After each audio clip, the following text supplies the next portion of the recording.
pendekatan tadi. Maka manajemen dapat melakukan identifikasi kekuatan dan kelemahan ke dalam angka-angka yang signifikan, sehingga manajemen dapat membandingkannya. Proses quantifilter ini dapat disebut sebagai matriks profil perusahaan.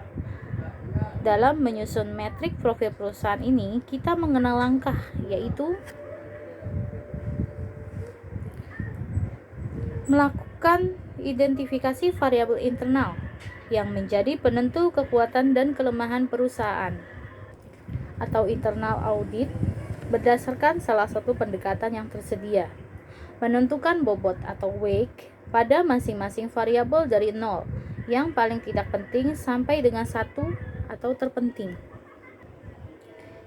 Mengalihkan bobot nilai, menjumlahkan hasil dari perkalian sebagaimana langkah sebelumnya. Ada dua metode analisa yang digunakan oleh manajemen dalam menentukan strategi bisnis perusahaan, yaitu analisa TOWS.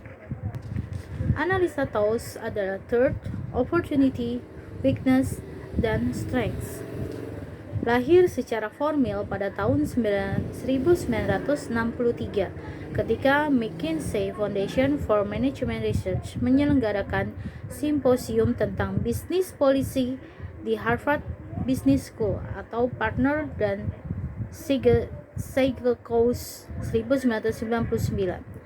TOWS pertama kali diperkenalkan oleh Hans Weiertz pada tahun 1982 dalam artikelnya di jurnal Long Range Planning volume 15 pada tahun 1993, 1998, dan 1999. Terus memperkenalkan kepada publik bahwa analisis TOWS dapat digunakan untuk organisasi bisnis, negara, dan nirlaba. TOWS bukan SWOT yang dapat memberikan ancaman dan peluang bisnis yang akan datang dari lingkungan bisnis sebagai variabel yang lebih signifikan dalam mempengaruhi kinerja perusahaan.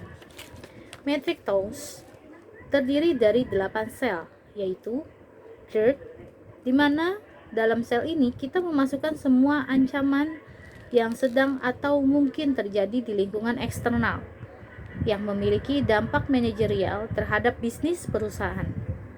Opportunity, di mana dalam sel ini bisa memasuki semua peluang yang sedang atau mungkin terjadi yang memiliki dampak manajerial terhadap bisnis perusahaan.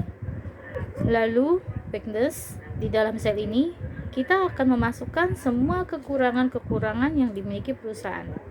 Kemudian strengths, kita akan memasukkan seluruh kelebihan-kelebihan yang dimiliki perusahaan. Dari gabungan 4 sel tersebut akan menghasilkan kombinasi-kombinasi strategi, yaitu kombinasi strategi WT, yaitu sebuah strategi yang mungkin dijalankan oleh perusahaan dengan mempertimbangkan faktor weakness dan threat. Strategi WO masih di dalam sel di metrik TOWS. Strategi ini adalah strategi yang mungkin dijalankan dengan mempertimbangkan faktor weakness dan opportunity. Strategi ST yaitu strategi yang mungkin dijalankan dengan memperhatikan faktor-faktor try.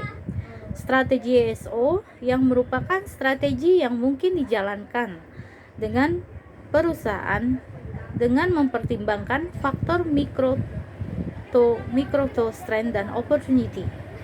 Tahap menyusun matriks TOWS, mengidentifikasi dan inventory kekuatan dan kelemahan yang dimiliki perusahaan dan membandingkan dengan pesaing. Metode manajemen fungsional, rantai nilai atau kompetensi inti 75 dan lain-lain. Identifikasi lingkungan bisnis makro dan mikro industri dan pesaing yang berpengaruh terhadap kinerja perusahaan saat ini dan yang akan datang. Metode Phase 5 Force Porter merumuskan pilihan strategi yang mungkin diimplementasikan, strategi SO, WO, ST, dan WT. Juga memiliki strategi bisnis yang akan diambil. Penggunaan matriks analisa TAUS ini merupakan sebuah kelebihan yang dimiliki, namun di sisi lain, kemudahan tersebut mungkin akan memunculkan daftar kelebihan perusahaan yang panjang dan tidak fokus serta tidak luput dari penilaian subjektif dari manajemen yang menyusunnya. Selain metrik TAUS, ada metode alat analisa yang dikenal oleh perusahaan dalam menganalisa, yaitu analisis matriks pertumbuhan pangsa pasar atau MP3. Sejarah matriks pertumbuhan pangsa pasar atau MP3 diperkenalkan pertama kali oleh Boston Consulting Group